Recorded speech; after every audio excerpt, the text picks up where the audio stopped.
इस वक्त की बड़ी खबर, दिल्ली की केजरीवाल सरकार को दिल्ली हाई कोर्ट से लगा है एक बड़ा झटका, जोरदार झटका। 21 संसदीय सचिवों की नियुक्ति के दिल्ली सरकार के फैसले को खारिज कर दिया गया है, रद्द कर दिया गया है।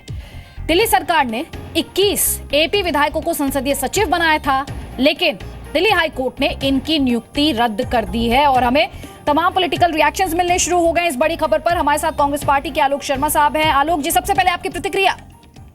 देखिए, कांग्रेस पार्टी किसी भी हाई कोर्ट या सुप्रीम कोर्ट या किसी भी न्यायालय का जो भी फैसला आता है उसका स्वागत करती है। दूसरी बात यह है कि जिस तरह से पार्टी केजरीवाल पिछले 1.5 साल से अपने विधायकों को टूट के डर से जिस तरह से रेवड़ियां बांट रही थी, आज हाई कोर्ट ने उनके मुंह पर करारा तमाचा लगाया है कि जिस तरह से आप लोग काम कर रहे हैं, ये काम का तरीका ठीक नहीं है। आप किसी भी तरह से विधायकों को रेवड़ियां बांटेंगे, हाउस ऑफ प्रॉफिट में बैठाएंगे, ऑफिस ऑफ प्रॉफिट में बैठाएंगे, सरकारी खर्च पर उनको तमाम सुविधाएं मुहैया कराएंगे। आज जिस तरह से पार्टी केजरीवाल पिछले काफी लंबे समय से अपने आप को डिफेंड कर रही थी, आज चारों खाने चित हो गई है। पिछले 1 महीने के अंदर पार्टी केजरीवाल का जो असली चेहरा है वो हिंदुस्तान की जनता के सामने आ चुका है। शुक्र है कि ये निर्णय इलेक्शन कमीशन का नहीं है अभी, शुक्र है ये निर्णय अभी एलजी का नहीं है, शुक्र है ये किसी राजनीतिक दल का नहीं है। नहीं तो अभी तक बहुत सारे ट्वीट आ चुके होते केजरीवाल साहब के कि देखिए हमें डराया जा रहा है, हमें दबाया जा रहा है।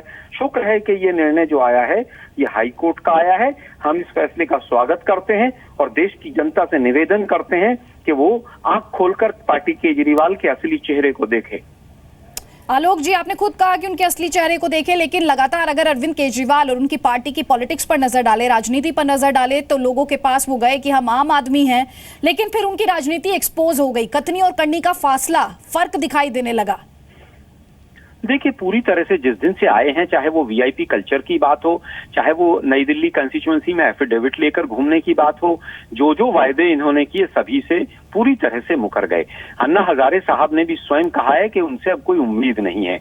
अगर वो उनको पूजनीय मानते हैं, आदरणीय मानते हैं, तो स्वयं उनकी बात मानते हुए जब अन्ना हजारे साहब को उनसे कोई उम्मीद नहीं है तो इस्तीफा दे देना चाहिए सीधा सीधा।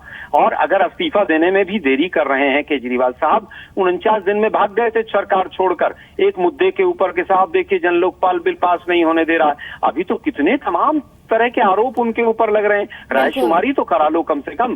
दिल्ली के 7 लोकसभा क्षेत्र हैं, 70 विधानसभा क्षेत्र हैं, सब में रायशुमारी करा लो। दिल्ली की जनता इनको ऐसा करारा जवाब देगी रायशुमारी में, इनको स्वयं पता चल जाएगा कि पंजाब में जाकर चुनाव लड़ने से क्या होना है। दिल्ली को तो संभाल लो पहले। शुक्रिया आलोक शर्मा जी, जी न्यूज से बात करने के लिए। कांग्रेस पार्टी के प्रवक्ता अपनी राय आपके सामने रखते हुए। और जी मीडिया संवाददाता पूजा मक्कड़ हमारे साथ है। पूजा, सबसे पहले दिल्ली हाईकोर्ट की तरफ से क्या कुछ कहा गया है, क्या और डिटेल्स आ पाए हैं सामने? नियुक्तियां तो रद्द कर दी गई हैं, और क्या कुछ कहा गया?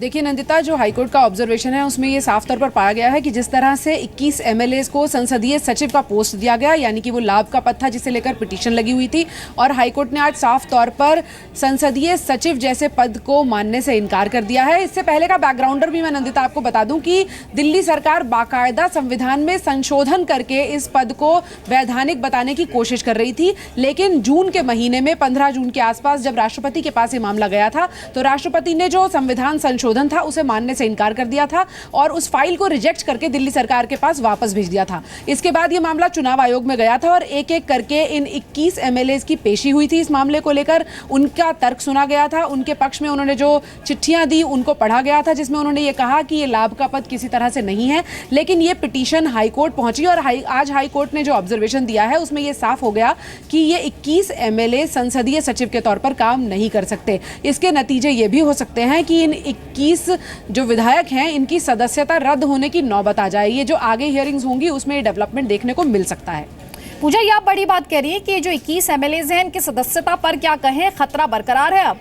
बिल्कुल नंदिता, ये खतरा बरकरार है और दिल्ली सरकार को भी इस बात का अंदेशा था। जब राष्ट्रपति ने उस बिल को रिजेक्ट करके वापस भेजा था, एलजी ने इन पदों पर आपत्ति जताई थी और उसके बाद जब पीआईएल दाखिल की गई हाई कोर्ट में और उसमें यह साफ तौर पर कहा गया कि दिल्ली चूंकि यूनियन टेरिटरी है इसलिए यहां पर संसदीय सचिव नाम का कोई पद नहीं होता, मुख्यमंत्री एक से ज्यादा संसदीय सचिव नहीं रख सकता और राष्ट्रपति और एलजी की मंजूरी के बिना ऐसे किसी पद को संविधान संशोधन से क्रिएट भी नहीं किया जा सकता। तो इसके बाद ये कयास लग रहे थे और कहीं ना कहीं दिल्ली सरकार के अधिकारियों को, खुद मुख्यमंत्री को इस बात का अंदेशा था कि ये मुसीबत आ सकती है अगर कोर्ट से राहत नहीं मिलती तो ये बहुत बड़ा झटका हो सकता है दिल्ली सरकार के लिए, क्योंकि एक साथ 21 विधायकों की सदस्यता रद्द हो सकती है। पूजा, सवाल ये भी उठता है, अरविंद केजरीवाल भी जानते होंगे कि पूरा मामला कहां पर खड़ा है। क्या इसे उनकी पॉलिटिकल इमेच्योरिटी कहा जाए, राजनीतिक अपरिपक्वता, या फिर ये कहा जाए कि वो एक और विवाद चाहते थे और वो उन्होंने खड़ा किया? देखिए, अरविंद केजरीवाल इस मामले में विवाद शायद नहीं चाहते होंगे। वो चाहते होंगे कि जो दांव उन्होंने खेला है वो चल जाए और उनके एमएलएस को संसदीय सचिव बने रहने दिया जाए। और इसके लिए लगातार दिल्ली सरकार की तरफ से उन राज्यों का हवाला दिया गया जहां ऑलरेडी संसदीय सचिव के तौर पर लोग काम कर रहे हैं और एमएलएस को संसदीय सचिव बनाया जाता है, पार्लियामेंट्री सेक्रेटरी बनाया जाता है। लेकिन उनके खिलाफ जो बात गई वो ये गई कि दिल्ली चूंकि यूनियन टेरिटरी है, विशेष दर्जा प्राप्त शहर है और इसमें किसी भी तरह के संसदीय सचिव की नियुक्ति का इससे पहले का प्रावधान नहीं है। हालांकि शीला दीक्षित की सरकार में भी 1 से 3 संसदीय सचिव अलग अलग कार्यकाल में रखे गए थे, लेकिन उनको चुनौती कभी नहीं दी गई, इसलिए वो मामला संज्ञान में नहीं आया। इस मामले में बाकायदा पिटीशन लगी, उस पिटीशन को सुना गया, इलेक्शन कमीशन में हियरिंग हुई, मामला कोर्ट तक गया और ये बात साफ हो गई कि दिल्ली जैसी जगह पर जो यूनियन टेरिटरी है, जहां राष्ट्रपति और एलजी की मंजूरी के बिना आप कोई पद क्रिएट नहीं कर सकते, वहां इस तरह की नियुक्ति होना पूरी तरह से अवैध है। पूजा, आप हमारे दर्शकों को एक बार फिर से तफसील से बताइए, पूरा विवाद कैसे शुरू हुआ, फिर ये कोर्ट कैसे पहुंचा और इसमें एलजी का ऑफिस रहा हो या फिर चुनाव आयोग रहा हो, वो कहां पर खड़े थे? बिल्कुल नंदिता, इसमें जब अरविंद केजरीवाल ने 21 एमएलएस को संसदीय सचिवों के पद पर नियुक्त किया गया था, तब उन्हें विधानसभा में एक एक कमरा भी अलॉट किया गया था, उन्हें गाड़ी दी गई थी काम करने के लिए। हालांकि लगातार दिल्ली के मुख्यमंत्री ये कहते रहे कि हम उन्हें सैलरी नहीं दे रहे हैं, ये काम करने के लिए दिल्ली के अलग अलग इलाकों में संसदीय सचिवों के तौर पर नियुक्त किए गए हैं। तो इस पूरे प्रकरण को चुनौती दी गई। आपको यहाँ पर रोक रही हूँ, हमारे साथ बीजेपी के नेता विजेंद्र गुप्ता जी जुड़ गए। विजेंद्र गुप्ता जी, बीजेपी तो लगातार इस फैसले पर सवाल खड़े कर ही रही थी। दिल्ली हाई कोर्ट ने आज जो वर्डिक्ट दिया है, जो फैसला दिया है, जिस तरीके से नियुक्तियां रद्द की हैं, आपका रिएक्शन? देखिए, हम तो पहले दिन से कह रहे हैं, जब इन्होंने मार्च उसमें किया,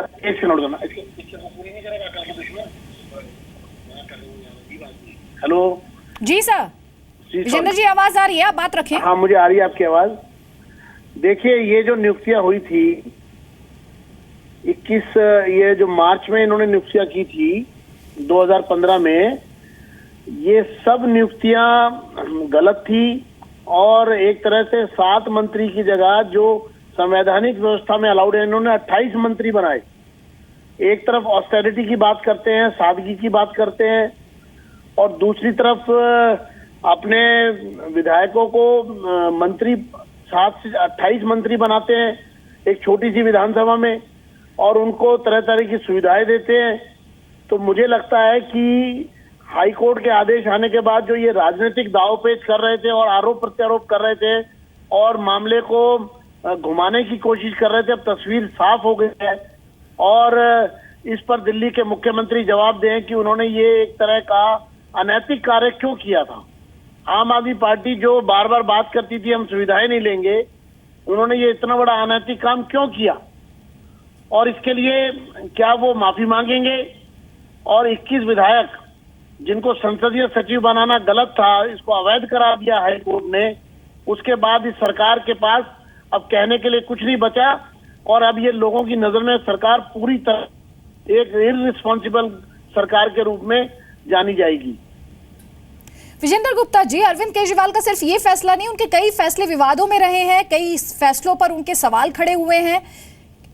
कितना बड़ा झटका आप इसे आम आदमी पार्टी के नेताओं और उनकी पार्टी के लिए मानते हैं, उनकी पॉलिटिक्स के लिए मानते हैं? एक ही सप्ताह में एक मंत्री बलात्कार करता है और संदीप कुमार जेल में है, और अभी दूसरा, तो ये संदीप कुमार जिन्होंने बलात्कार किया और जेल में है, ये घटना भी उसी प्रकार से एक बड़ी घटना है।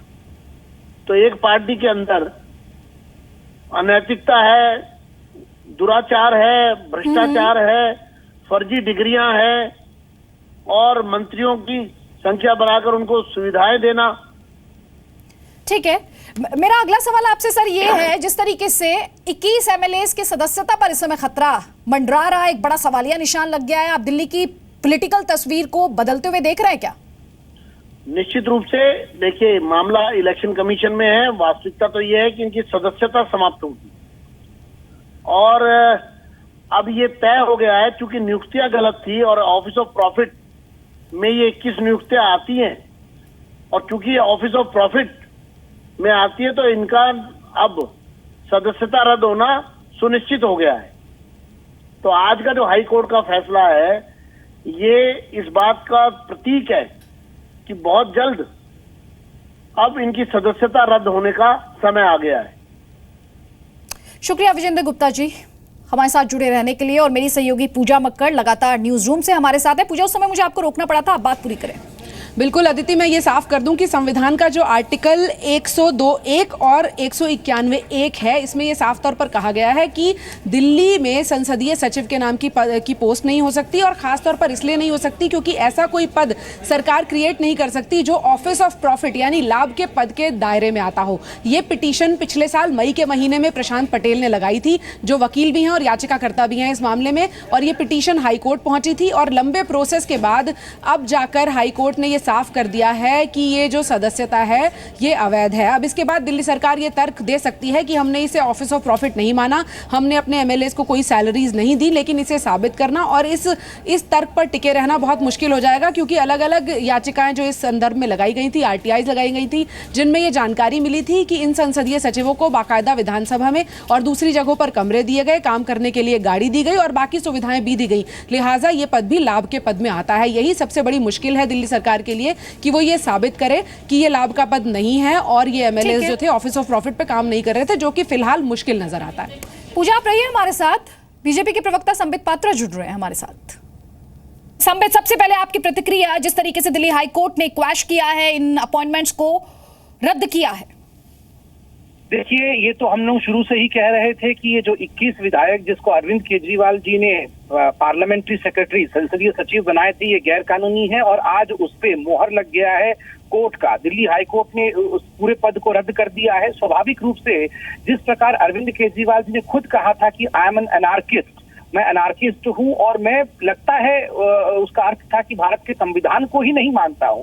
स्वाभाविक रूप से संविधान से ऊपर रह के जिस प्रकार अरविंद केजरीवाल जी ने ये निर्णय लिया था, और अरविंद केजरीवाल जी ने जब ये निर्णय लिया था उन्हें ये पता था कि ये निर्णय गलत है, तभी निर्णय लेने के 1 साल बाद वो कानून ला रहे थे और इस विषय को रेक्टिफाई करने की कोशिश कर रहे थे, मगर आज उनकी ये गलती कोर्ट ने पकड़ी है और एक बहुत बड़ा तमाचा ये आम आदमी पार्टी के लिए है। जैसे कि आपने खुद ही कहा कि एक बड़ा तमाचा है, आम आदमी पार्टी को बड़ा झटका ये मिला है कोर्ट की तरफ से, और इससे पहले भी उन्होंने कई ऐसे डिसीजंस लिए हैं जिसमें कॉन्स्टिट्यूशन को चैलेंज किया है, कानून को चैलेंज किया है। आप देखिए, अभी 1 महीने पहले ही किस प्रकार कोर्ट में एलजी को लेकर एक पिटीशन दायर हुआ था और कोर्ट ने बिल्कुल खरी खोटी सुनाई आम आदमी पार्टी को और कहा कि बहुत सारे जो निर्णय हैं कोर्ट ने बिल्कुल स्पष्टता के साथ कहा वो अवैध हैं, वो इलीगल हैं, क्योंकि आपने रूल बुक अर्थात भारत के संविधान को फॉलो नहीं किया है। तो आप देखिए, कोर्ट में हर चीज को लेकर जिस प्रकार से अरविंद केजरीवाल गए और अरविंद केजरीवाल को कोर्ट में ही मुंह की खानी पड़ी, यह दर्शाता है कि अरविंद केजरीवाल जी हिंदुस्तान के संविधान में कतई विश्वास नहीं रखते हैं। और ये बड़ा दुखद विषय है कि इतने बड़े मैंडेट पाने के बाद भी आज दिल्ली सफर कर रही है। आज जब जवाब देने की बारी है, पुनः अरविंद केजरीवाल जी को देखिए, वो अब पंजाब की तरह चले गए हैं। दिल्ली के लोगों को इस प्रकार की परिस्थिति में छोड़कर वह अपना पैठ अब पंजाब में जमाना चाहते हैं। शुक्रिया संबित पात्रा, जी न्यूज से बात करने के लिए। ब्रेक में जाएं उससे पहले बता दें, बड़ी खबर है ना सिर्फ इस लिहाज से कि दिल्ली हाई कोर्ट ने नियुक्तियों को रद्द किया है, इस लिहाज से और भी ज्यादा बड़ी हो जाती है कि 21 एमएलए की सदस्यता पर बड़ा सवालिया निशान इस समय लगा।